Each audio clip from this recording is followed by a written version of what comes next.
네, 안녕하세요. 저는 DSBA 연구실 석사과정 노영빈입니다. 오늘 제가 발표하게 될 논문은 Multimodal Transformer for Unaligned Multimodal Language Sequences라는 논문으로 2019년도 ACL에서 발표된 논문입니다. 해당 이제 논문은 멀티모달 트랜스포머라는 방법론을 제안을 하였고, 이 멀티모달 트랜스포머는 그 멀티모달 러닝에서 현재 이제 소타 성능을 기록하고 있는 모델입니다.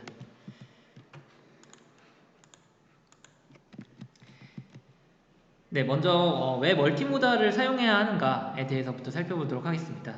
우리가 기본적으로 딥러닝을 한다라고 하면은 떤 특정 데이터셋을 통해서 모델을 학습을 한 뒤에 그리고 그것을 테스트에 적용하는 그런 방식으로 이제 딥러닝 프로젝트가 이루어지게 되는데, 만약에 우리가 감성 분석을 한다고 했을 때 단순히 텍스트만 활용을 하는 것보다 그 사람의 어떤 그 시각적인 모습들, 예를 들어 표정이라든지 이런 것들을 활용한다든지 아니면은 그 사람이 하는 말들을 오디오 형태로 받아서 이 세 가지의 정보를 모두 같이 활용할 수가 있다라고 하면은 모델이 보다 다양한 정보들을 활용할 수 있게 되고, 그래서 이제 정보량이 증가되기 때문에 이 센티멘탈 어널리시스를 하는 데 있어서도 성능이 더 높아질 것이다라고 생각되는 것이 일반적입니다.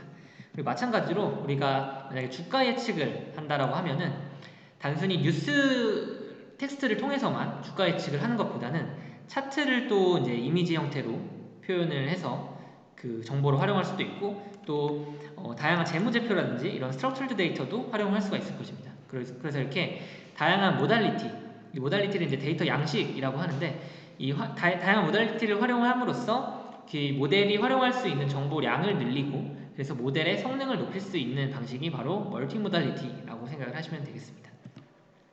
그러면 이제 멀티모달리티를 하면은 좋은 건데, 이 멀티모달리티를 하는 데 있어서도 상당히 생각해야 될 부분들이 많습니다. 그 중에서 가장 중요한 것이 만약에 이렇게 텍스트나 비전이나 스트럭처드 데이터나 아니면 아까 보셨던 오디오라든지 다양한 모달리티들을 활용을 할 때 이 모달리티들을 어떻게 퓨전을 시킬 것인가, 어떻게 융합을 해서 모델이 활용할 수 있도록 할 것인가가 굉장히 중요한 문제가 됩니다. 그래서 이 멀티모달 퓨전이라는 것이 멀티모달 러닝에서는 굉장히 중요한 방식이고, 멀티모달 러닝 방법론들은 대부분이 다 이제 멀티모달 퓨전을 어떻게 할 것인가에 관한 논문이라고 생각을 하시면 되겠습니다. 그래서 가장 간단하게 한번 생각을 해보면은 각 모달리티를 다 컨캣을 해서 LSTM 같은 어떤 모델의 인풋으로 활용을 해주는 겁니다. 그래서 텍스트랑 비전이랑 오디오 피처들을 각각 이렇게 컨캣을 해서 LSTM의 각각의 이제 시퀀스의 인풋으로 활용하는 방식으로 간단하게 생각을 해볼 수가 있을 텐데, 여기서 한 가지 문제가 생기는 게 텍스트랑 비전이랑 오디오는 이 데이터의 성질 자체가 달라서 그 시퀀스의 길이가 서로 다릅니다. 일반적으로 텍스트가 가장 짧고 그 다음에 비전, 오디오는 굉장히 긴 시퀀스로 표현이 가능합니다. 그래서 이거를 그냥 앞으로 이제 밀어서 컨캣을 해주게 되면은 텍스트는 한 이쯤에서 끝나게 돼버리는데 오디오는 여기까지 오고, 비전은 여기까지 오고 오디오는 여기까지 와서 일종의 어떤 모달리티가 뒷부분에서는 이제 미싱이 되게 돼서 이런 문제점들이 좀 생길 수가 있고, 그러면 이제 모델이 이 부분에서는 좀 약간 그 앞에서와는 다른 양식으로 인풋이 들어오기 때문에 좀 모델이 학습에 좀 어려울 수가 있고, 또 이 시퀀스 랭스가 다르게 되면은 그걸 그냥 앞으로 밀어붙인다라고 했을 때는 만약에 don't라는 단어를 말하는 때 비전과 오디오 피처는 이 피처가 아닌 확률이 높습니다. 그래서 이 don't라는 토큰을 발화를 할 때는 그게 이제 뒤에 있는 이미지일 확률이 높고 오디오는 더 뒤일 확률이 더 높다는 거죠. 그래서 이 temporally mismatch가 일어나게 돼서 단순히 이거를 컨캣해 주는 것이 그렇게 큰 의미가 있는 형태의 퓨전은 아닐 수 있다는 것이 큰 문제가 됩니다. 그래서 일반적으로 이제 텍스트와 비전과 오디오를 퓨전을 해줄 때는 각 모달리티의 시퀀스 길이를 동일하게 해서 퓨전을 해주게 되는데 이걸 얼라인먼트라고 합니다. 그래서 텍스트는 뭐 I don't like the movie라는 텍스트가 있으면은 텍스트가 가장 짧기 때문에 텍스트는 이렇게 그대로 오게 되고 5개의 시퀀스 랭스를 가지게 되고, 비전 같은 경우에는 이 I라는 말을 할 때의 비전 정보와 don't라는 말을 할 때의 비전 정보가 이제 이미지가 2개라면 2개를 묶어서 에버리지를 한다든지 아니면 뭐 웨이티드 에버리지를 한다든지 이런 식으로 그 여러 개의 비전 정보들을 하나의 토큰으로 또는 하나의 시퀀스로 묶어주는 작업을 얼라이먼트라고 합니다. 그래서 똑같이 텍스트와 마찬가지로 5의 시퀀스 랭스를 갖는 형태로 표현을 했습니다. 비전 데이터도 역시. 그리고 오디오도 마찬가지로 5의 시퀀스 랭스를 갖는 형태로 이렇게 시퀀스 랭스를 맞춰주게 됩니다. 그래서 이걸 얼라이먼트라고 하는데, 이렇게 얼라이먼트를 해서 LSTM에 인풋으로 넣어주게 되면은 그 LSTM이 모달리티가 특정 시퀀스, 특정 타임 스탬프에서는 없는 현상도 없어지게 되고, 얼라이먼트를 시켜줬기 때문에 이렇게 퓨전을 할 때 이 비전 정보가 이 텍스트와 연관되어 있는, 오디오와 연관되어 있는 형태로 퓨전이 가능하다라는 것이 이제 얼라이먼트 방식의 장점이라고 할 수 있겠습니다.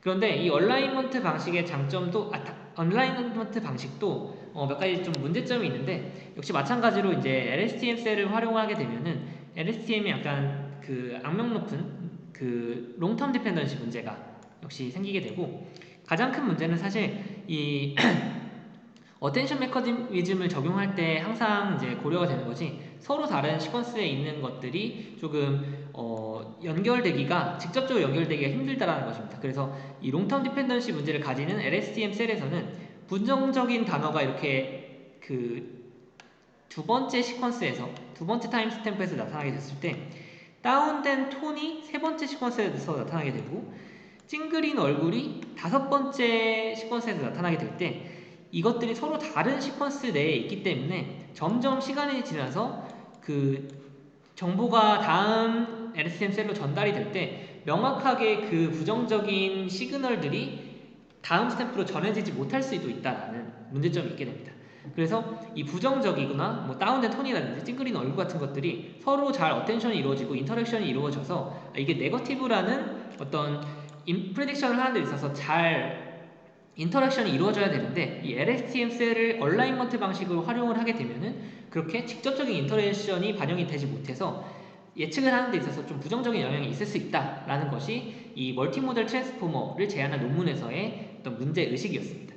그래서 멀티모달 퓨전을 할 때 그 셀프 어텐션 또는 다 프로덕트 어텐션을 활용을 하게 되면은 이렇게 텍스트가 있고 비전이 있을 때 서로 다른 시퀀스 스탬프, 서로 다른 타임 스탬프의 정보들이 직접적으로 다 프로덕트 형태로 스코어 펑션으로 적용이 되게 되고, 이렇게 인터랙션을 바로 적용할 수 있다는 장점이 있고, 또 시퀀스 길이가 서로 다르다고 하더라도 이렇게 그냥 다 프로덕트를 하게 되면은 그냥 매트리스 형태로 표현이 가능하기 때문에 얼라이먼트라는 작업을 수행할 필요가 없어지게 됩니다.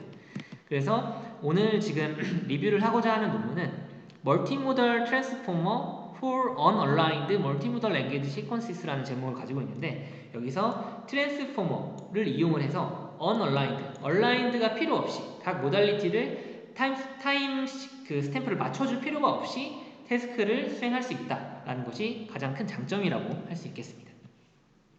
그렇다라고 하면은 지금까지의 멀티모달 퓨전은 어떻게 이루어져 왔는지 살펴보도록 하겠습니다. 네, 먼저 가장 이제 기본적으로 활용되는 것이 앞서 말씀드린 대로 LSTM의 입력 단계에서 모든 모달리티를 이제 더하거나 컨캣을 해서 퓨전을 수행하는 어얼리 퓨전 어프로치입니다. 그래서 얼라이먼트를 이제 시켜줬다고 가정을 하고, 얼라인드 모달리티라고 가정을 하고, 모든 그 모달리티들을 각각의 이제 스탬프에서 타임 스탬프에서 컨캣을 하는 방식으로 LSTM 셀에 인풋을 넣어주게 되고, 그 다음에 이제 마지막 히든 스테이트로 프레딕션을 하는 방식이 어얼리 퓨전이고, 어얼리 퓨전이 있다면 레이트 퓨전도 역시 있습니다. 그래서 레이트 퓨전은 각각의 모달리티별로 LSTM을 활용을 하게 돼서 각각의 모달리티별로 LSTM에 인풋을 넣어줘서 마지막 히든 스테이트를 컨캣을 한다든지 아니면 썸을 한다든지 하는 방식으로 프레딕션이 이루어지는 그런 형태의 그 멀티모달 퓨전이라고 생각을 하시면 되겠습니다. 그래서 일반적으로는 어얼리 퓨전보다는 레이트 퓨전이 더 성능이 좋다라고 하고, 제가 생각하기에는 레이트 퓨전 방식이 LSTM을 여러 개를 활용을 하기 때문에 조금 더 유연하고, 또 아무래도 파라미터가 좀 더 많을 수밖에 없기 때문에 좀 더 성능이 좋은 것이 아닌가라고 생각이 듭니다. 그리고 이제 그 좀 고차원 방식의 퓨전 방법론들이 많이 제안이 됐는데, 이 RMFN 같은 경우에는 EMNLP 2018년도에 퍼블리시가 됐고, 각각의 이제 모달리티의 LSTM을 활용을 하긴 하는데, 이 LSTM 타임 T에서 t+1으로 넘어가 줄 때 LSTM에서 그냥 히든 벡터를 넘겨주는 게 아니라 퓨전을 해서 넘겨주자라는 것이 이제 핵심입니다. 그래서 각각의 히든 벡터, 모달리티의 히든 벡터들이 컨캣이 돼서 또 다른 LSTM 셀로 넣어주게 되는데, 이 하이라이트 LSTM에서는 해당 스테이지, 이 해당 타임의 로컬 어텐션을 산출하게 되고, 이 퓨즈 LSTM에서는 여러 스테이지에 걸쳐서 퓨전 결과를 누적을 하게 됩니다. 그래서 이 퓨즈 LSTM에서 계속해서 이제 하이라이트로 받은 어텐션 벡터들을 인풋으로 받아서 이 모달리티의 퓨전 벡터를 누적을 하게 되고, 마지막으로 퓨전에서 나온 이 히든 벡터들을 다음 스텝에 인풋으로 넣어주게 됩니다. 그리고 MFN, 메모리 퓨전 네트워크도 되게 유명한 논문인데, 역시 마찬가지로 LSTM의 각각 모달리티 적용이 되게 되고, 다음 타임 스탬프로 넘어갈 때 이전 스텝의 히든 벡터들, 각각의 모달리티의 히든 벡터들을 컨캣한 것과 다음 스텝의 히든 벡터들을 컨캣한 것을 이제 리니어 트랜스폼을 해서 하나의 벡터로 표현해주게 되고, 이것을 메모리 벡터, 이전에 넘어온 메모리 벡터와 뭐 컨캣을 한다든지 아니면 썸을 한다든지 하는 방식으로 퓨전을 계속해서 메모리를 누적하는 방식으로 이루어지게 됩니다. 그래서 이 메모리 벡터가 어떤 퓨전의 핵심이 되게 되고, 메모리를 계속해서 누적함으로써 퓨전이 이루어지는, 그러니까 퓨전 정보를 담고 있는 메모리 벡터라고 생각을 하시면 되겠습니다. 그리고 라벤, 마지막으로 라벤은 텍스트 벡터를 약간 메인으로 생각을 하고, 그 다음에 텍스트 벡터에 비전과 오디오 피처를 적용하는 방식의 퓨전입니다. 그래서 비전과 오디오 LSTM이 기본적으로 가지고 있고, 돌아가게 되고, 각각 돌아가게 되고, 이것들을 이제 마지막 히든 벡터들을 어텐션을 적용을 해서 이 어텐션 벡터, 시프팅 벡터를 얻어내게 됩니다. 그리고 나서 이 시프팅 벡터와 이 어텐션 같은 경우에는 이제 T 스텝의 텍스트 벡터와 마지막 히든 스테이트를 이제 뭐 다 프로덕트 한다든지 아니면은 뭐 여러 가지 어텐션 메커니즘 활용해서 어텐션을 적용을 하게 되고, 이것을 서메이션을 한다든지 역시 또 뭐 리니어 트랜스폼을 한다든지 해서 시프팅 벡터를 얻어내게 되면은, 이 시프팅 벡터와 텍스트 벡터를 더해서 텍스트 벡터의 정보를 쉬프트 해줘서 퓨전 벡터를 얻어내는 방식으로 퓨전이 이루어지게 됩니다. 그래서 퓨전 벡터가 얻어지게 되면은 이거를 기본적인 이제 모델 프레딕터 LSTM에 적용을 하게 돼서 계속해서 퓨전을 해나가는 방식의 멀티모달리티 퓨전이라고 생각하시면 되겠습니다. 그래서 이런 방식으로 지금까지 멀티모달 퓨전이 이루어져 왔는데, 대부분이 다 LSTM, 바이레스템이 아니라 LSTM을 활용하는 방식이고, 이 멀티모달 트랜스포머는 트랜스포머를 활용한 멀티모달 퓨전 모델이라고 생각을 하시면 되겠습니다.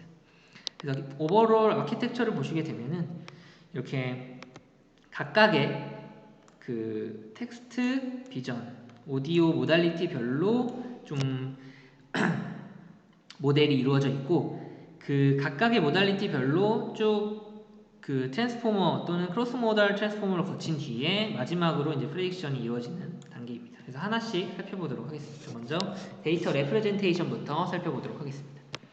먼저 텍스트는 되게 간단한데, 각각의 이제 그 센텐스를 토크나이징을 한 뒤에 토큰들을 글로브 임베딩 매트릭스를 활용해서 임베딩하는 방식입니다. 그래서 지금 예시에서는 편의를 위해서 시퀀스 랭스는 5이고 디멘전은 5로 설정을 하였고,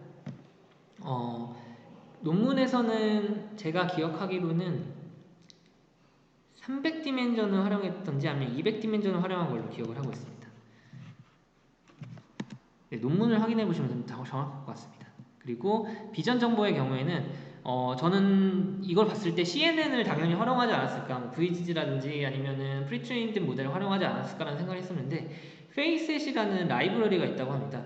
기본적으로 이제 멀티모달 러닝이 센티멘탈 어널리시스를 메인 태스크로 좀 성능 평가가 이루어지기 때문에 이 센티멘탈 어널리시스에 적합한 좀 피처를 추출해야 되는데, 이 페이셋이라는 라이브러리가 센티멘트 어널리시스를 위한 비전 피처를 추출하는데 사용되는 라이브러리라고 합니다. 그래서 이 액션 유닛이라는 것이 존재를 하고, 이 액션 유닛에 대해서 스코어를 산출해서 벡터라이즈를 수행을 한다고 하는데, 예를 들어서 먼저 이렇게 인풋이 있으면은 페이스 디텍션을 수행을 하게 됩니다. 그래서 지금까지 사실 딥러닝을 공부하신 분들이면 디텍션을 당연히 딥러닝으로 할 것이다 라고 생각하시는 경우가 많은데, 이건 이제 SVM 같은 모델들을 활용했다고 하고, 페이스 디텍션을 한 뒤에 그 페이스 내에서 키포인트들을 이렇게 뽑아내게 됩니다.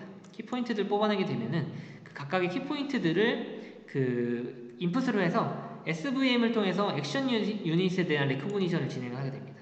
액션 유닛이 뭐냐면은 이 사람이 페이스가 디텍션이 되면은 이너 브로우, 눈썹의 안쪽이 올라갔냐, 아니면은 어퍼립이 레이저 됐냐, 어퍼립이 윈딥술이 올라갔냐, 아니면 눈이 감겼냐, 이러한 다양한 액션 유닛에 대해서 스코어를 구한 것이 이제 액션 유닛에 대한 스코어이고, 그거를 이제 SVM을 통해서 이 하이퍼플레인과 얼마만큼 떨어져 있느냐로 이 스코어를 정한다고 합니다. 그래서 각각의 액션 유닛별로 스코어를 구하게 되면 이게 하나의 벡터가 되는 형식이고, 여기서 예시의 편의성을 위해서 6디멘션으로 디멘션 6으로 벡터라이징을 수행했다고 가정을 하겠습니다. 그래서 시퀀스 랭스는 6이고, 아까는 이제 텍스트 같은 경우는 시퀀스 랭스가 5였고 디멘전이 5였는데, 이번에는 비전 같은 경우는 시퀀스 랭스가 6이고 디멘전이 6인 형태로 진행을 해보도록 하겠습니다. 마지막으로 이제 오디오 피처 같은 경우에는 코바랩이라는 라이브러리를 활용했다고 하고, MFCC 말고도 다양한 피처들을 활용했다고 하는데, MFCC가 사실은 좀 가장 중요한, 그 음성에서도 되게 중요한 피처이기 때문에 MFCC에 대해서만 간단하게 설명을 드리도록 하겠습니다. 먼저 오디오 피처가 로우원 오디오 피처는 시간 순서대로 각각의 진폭이 어떻게 되는지를 이제 원디 어레이 형태로 이제 표현이 되게 되는데, 이거를 프리에 변환을 하게 되면은 각각의 주파수별로 가중치가 어느 정도가 되는지가 이렇게 산출이 되게 됩니다. 그래서 프리의 변환을 통해서 프리퀀시 도메인으로 변경을 해주게 되면은, 여기서 이제 멜 필터라는 것을 통해서 각각의 에너지가 어느 정도가 되는지를 산출하게 됩니다. 그래서 각각의 주파수별로 에너지가 어느 정도가 되는지를 벡터 형태로 표현하게 되면은 이렇게 MFC가 산출이 되게 되고, 이 MFCC에 관한 설명은 저희 연구실에 김동화 박사과정이 세미나를 한 것이 있으니까 그것을 참고하시면 좀 더 자세히 아실 수 있을 것이라고 생각을 합니다. 그래서 이 MFCC를 메인 피처로 활용해서 다양한 음성 피처를 통해서 벡터라이징을 수행했다라고 하고, 여기서는 예시를 위해서 시퀀스 랭스는 7, 디멘전 역시 7로 가정을 하도록 하겠습니다. 그리고 나서 데이터가 이제 레프레젠테이션이 됐으면은 원디 컨볼루션과 포지셔널 인베딩을 적용을 하게 됩니다. 원디 컨볼루션은 두 가지의 목적을 가지고 있는데, 먼저 다 프로덕트 어텐션을 적용하려면은 사실은 지금 보시면은 각각의 시퀀스가 이제 다 프로덕트가 되어야 되는데 디멘전이 달라서 지금 다 프로덕트를 할 수가 없습니다. 그래서 모달리티의 차원수를 동일하게 맞춰줘야 되기 때문에 원디 컨볼루션을 진행을 하게 되고, 그리고 이제 이건 두 번째 목적이라고 논문에서 얘기를 하고 있는데, 각 모달리티 내에서 로컬 디펜던시를 반영하기 위해서 한다고 합니다. 그래서 보시면은 원디 컨버전을 적용할 때 이제 그 윈도우 사이즈를 3으로 했다고 하는데, 이렇게 패딩을 붙여주고 하나의 이제 컨버전을 적용해서 이렇게 필터 한 개를 적용하게 되면 이렇게 계속해서 각각의 시퀀스대로 하나의 스코어로 산출이 되게 되면은 이렇게 윈도우 사이즈 내에 로컬 디펜던시를 적용할 수 있다는 것이 이제 목적 2에 대한 설명이고, 이렇게 필터를 몇 개를 적용하느냐에 따라서 각각의 모달리티가 디멘전 4의 그 시퀀스로 표현이 되게 됩니다. 그래서 디멘전이 맞춰졌기 때문에 다음의 스텝에서 이제 트랜스포머에 적용을 할 때 다 프로덕트 어텐션을 적용할 수가 있는 디멘전으로 맞춰지게 되었습니다. 그리고 포지셔널 인베딩도 역시 해줘야 되는데, 트랜스포머에서 그 사이누소디얼 벡터를 사용했기 때문에 여기서 마찬가지로 똑같이 사이누소디얼 벡터를 활용했다고 합니다. 그리고 이제 역시 디멘전이 맞춰지고 포지셔널 인베딩까지 해줬으면은 가장 중요한 모듈인 크로스 모델 트랜스포머의 인풋으로 활용이 되게 됩니다. 크로스 모델 트랜스포머는 총 이제 6개의 모듈이 활용됐는데, 6개인 이유는 각각의 모달리티가 지금 모달리티가 3개인데 3개 중에 2개를 뽑아내서 각각이 이제 소스와 타겟의 역할을 하기 때문입니다. 그래서 3개의 모달리티가 각각 타겟과 소스의 역할을 하기 때문에 총 6개. 그래서 비전이 이렇게 소스일 때도 있고, 비전이 소스일 때도 있고, 비전이 타겟일 때도 있고, 이렇게 2개씩의 페어로 생각하시면 되고, 2개의 페어가 크로스 모델 트랜스폼에 각각 적용이 된다고 생각을 하시면 되겠습니다. 그래서 오리지널 트랜스포머에서는 인코더, 디코더 어텐션이 인코더의 아웃풋과 디코더의 인풋의 연관성을 반영한 런드 레프레젠테이션을 산출하는 방식이었다고 하면은 이 멀티모달 트랜스포머에서는 소스 모달리티와 타겟 모달리티의 연관성을 반영한 퓨즈드 레프레젠테이션을 산출하는 방식이라고 생각을 하시면 되겠습니다. 그래서 그 오리지널 트랜스포머의 인코더, 디코더 어텐션과 거의 같습니다. 크로스모달 어텐션이 거의 같고, 보시면은 먼저 텍스트와 비전의 크로스 모달 어텐션을 보도록 하겠습니다. 먼저 타겟 모달리티는 텍스트이고 소스 모달리티는 비전이기 때문에 우리는 타겟 모달리티, 텍스트 정보에 소스 모달리티, 비전 정보를 입히는 방식으로 크로스 모달 어텐션을 수행을 할 것입니다. 그래서 먼저 타겟 모달리티를 쿼리로 해서 그 리니어 트랜스포메이션을 통해서 쿼리 시퀀스를 얻어내게 되고, 소스 모달리티를 각각 키 밸류로 해서 리니어 트랜스포메이션을 통해서 역시 키 밸류 시퀀스를 얻어내게 됩니다. 이때 이제 역시 시퀀스 랭스는 서로 다르고 디멘전은 원디 컨볼루션으로 맞춰졌기 때문에 4로 똑같습니다. 그리고 이제 스케일드 다 프로덕트 어텐션을 통해서 각각의 이제 어텐션 스코어 매트릭스를 얻어내게 됩니다. 그래서 스케일드 다 프로덕트 어텐션은 이렇게 먼저 다 프로덕트 어텐션을 통해서 이렇게 어텐션 매트릭스를 얻어내게 되면은 이 디멘전의 그 루트를 씌운 만큼, 지금 디멘전이 4이기 때문에 2로 나눠주면 되겠죠. 그래서 이걸 2로 나눈 형태의 스케일링을 해주게 되고, 만약에 스케일링을 하지 않게 되면 이렇게 빨간색처럼 그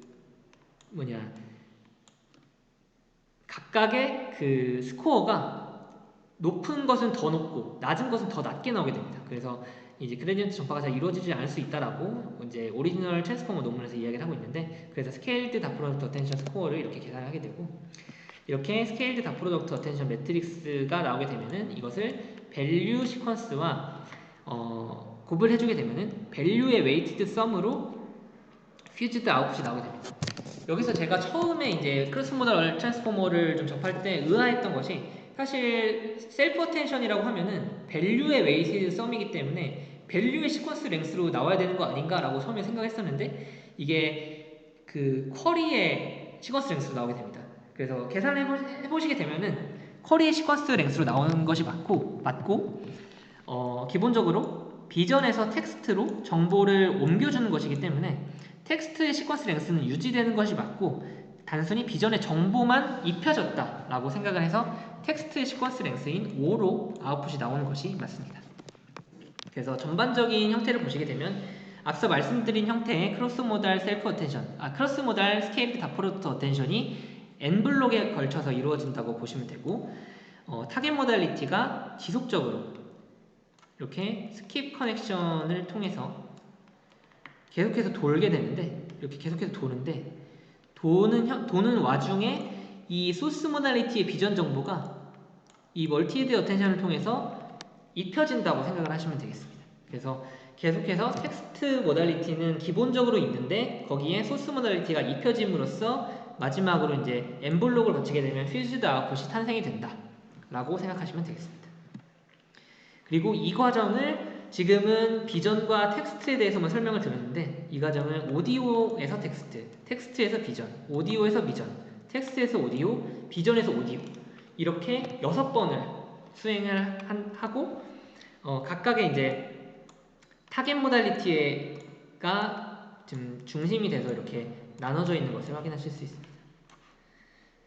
그래서 아웃풋으로 보시게 되면 시퀀스 랭스는 그대로 유지가 되고, 시퀀스 랭스는 5, 6, 7로 그대로 유지가 되고, 각각의 이제 퓨전만 된 형태로 생각을 하시면 됩니다.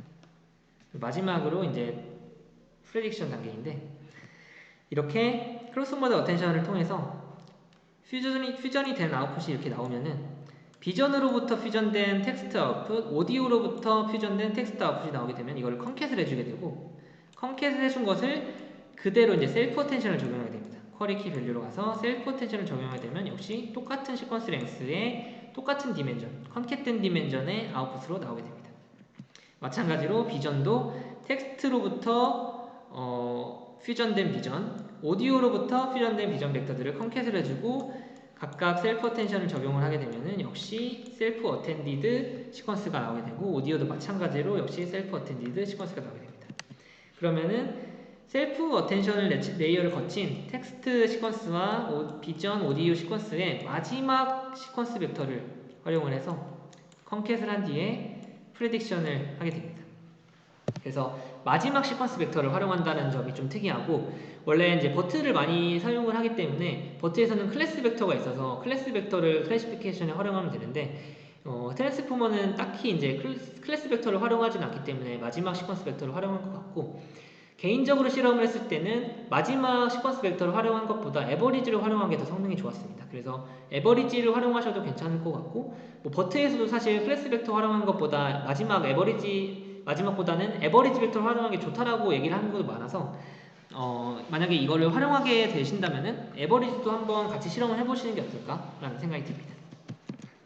그래서 오버롤 아키텍처를 보시게 되면 데이터를 레프레젠테이션하고 원디 컨볼루션으로 로컬 디펜던시 반영하면서 셀프 어텐션을 위한 탑 프로덕트 어텐션을 위한 그 디멘전 맞춰주고, 그리고 각각의 소스와 타겟을 페어로 하는 6개의 크로스 모달 트랜스포머를 거쳐서 마지막으로 셀프 어텐션 후에 프레딕션을 진행하는 형태로 이루어지게 됩니다. 네, 실험과 결과를 보여드리도록 하겠습니다. 사용된 데이터셋은 모두 감성 분석 태스크이고 총 3개의 데이터셋을 활용했다고 합니다. 그래서 CMU, MOSI, 그리고 MOSEI, 그리고 IMOCAP 이렇게 활용하게 되는데, 각각이 다 이제 극성이고 IMOCAP만 다중 감성이고, 뭐 행복, 슬픔 이런 감성이라고 보시면 되고, 매트릭 같은 경우에는 7 클래스랑 2 클래스 어큐러시, F1 스코어, MA, 코릴레이션 이렇게 다양하게 활용을 했습니다. 보시면은 모든 성능 지표에서 멀티모달 트랜스포머가 우수한 성능을 기록하게 됐고, 앞서 말씀드린 이제 그 릴레이티드 워크를 같이 베이스라인으로 활용을 했는데 멀티모달 트랜스포머가 성능이 가장 좋았습니다. 그리고 보시면은 이제 MOSEI도 마찬가지고 IMOCAP도 마찬가지인데, 그 IMOCAP만 이제 MFM이 살짝 성능이 높은 것들이 좀 있고, 이제 그 감성별로 클래시피케이션 했기 때문에 약간 이런 부분에서는 그 다른 모델이 더 성능이 높은 경우도 있는데, 전반적으로는 이제 멀티모달 트랜스포머가 성능이 좋은 것을 확인하실 수 있습니다. 그리고 여기서 보시면은 얼라인드 데이터랑 언얼라인드 데이터가 따로 있는데, 사실 앞서 말씀드린 대로 하면은 멀티모달 트랜스포머는 언얼라인드에 적합한 모델이기 때문에 언얼라인드로 적용하는 게 맞지 않냐, 얼라인드는 왜 있는 거냐 라고 생각하실 수 있지만, 언얼라인드에 적용할 수 있다고 해서 얼라인드에 적용을 못하는 게 아니기 때문에 얼라인을 시킨 다음에 멀티모달 트랜스포머를 적용해서 실험을 하기도 했습니다. 근데 이 얼라인드 된 데이터에 대해서 성능이 더 좋습니다.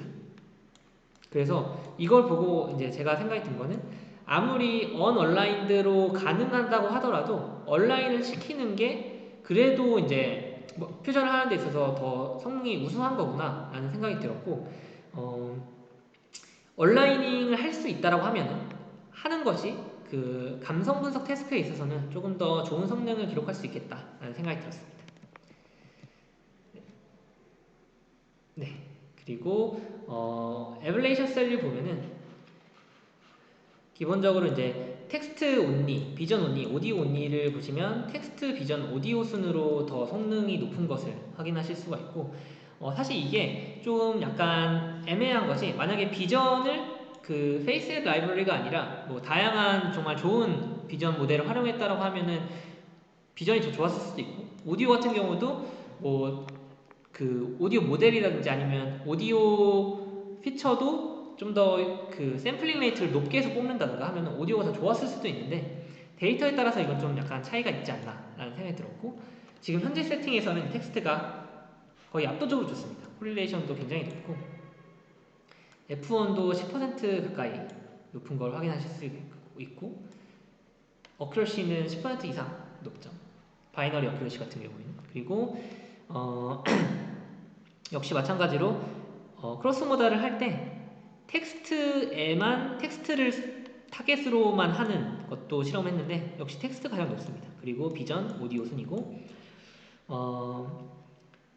이 인터미디어트 피처는 보시면은 원래는 이 로우 레벨로 그냥 소스 모달리티 아까 말씀드린 데이터 레프레젠테이션을 한 것을 그냥 그대로 멀티헤드 어텐션에 넣어줘서 퓨전을 엠블럭을 진행을 한 것이 인터미디어트 레벨을 사용하지 않은 경우, 로우 레벨을 사용한 경우이고, 인터미디어트 레벨을 사용했다라고 하면은 이 소스 모달리티에도 셀프 어텐션을 적용을 해서 퓨전을 해주는 경우라고 생각을 하시면 되겠습니다. 그래서 이 인터미디어트 레벨을 사용을 해봤더니 앞서 보신 성능에서 보시면 그것보다 그냥 로우 레벨로 사용하는 게 더 좋다라고 성능이 나오는 걸로 봐서는 로우 레벨의 정보가 그 자체로 유용하고 인터미디어트 레벨을 사용했을 때 학습이 오히려 더 잘 안 됐다라고 보시면 되겠습니다. 그리고 퀄리터티브 리저트를 보시면은 이건 이제 간단하게 보시면 되는데 그 타임 도메인에서 서로 다른 타임에 있는 것들이 이렇게 어텐션이 이루어지는 것을 확인하실 수 있습니다. 그래서 어텐션이 원래는 이제 뭐 타임이 이런 식으로 가기 때문에 이런 라인에서만 나타나야지 되는데 서로 다른 타임 스탬프에서도 이렇게 어텐션이 발생한다라는 것을 보여주는 실험입니다. 그래서 지금까지 멀티모달 트랜스포머에 대해서 살펴봤고 혹시 궁금한 점 있으면 댓글로 남겨주시면 답변 드리도록 하겠습니다. 감사합니다.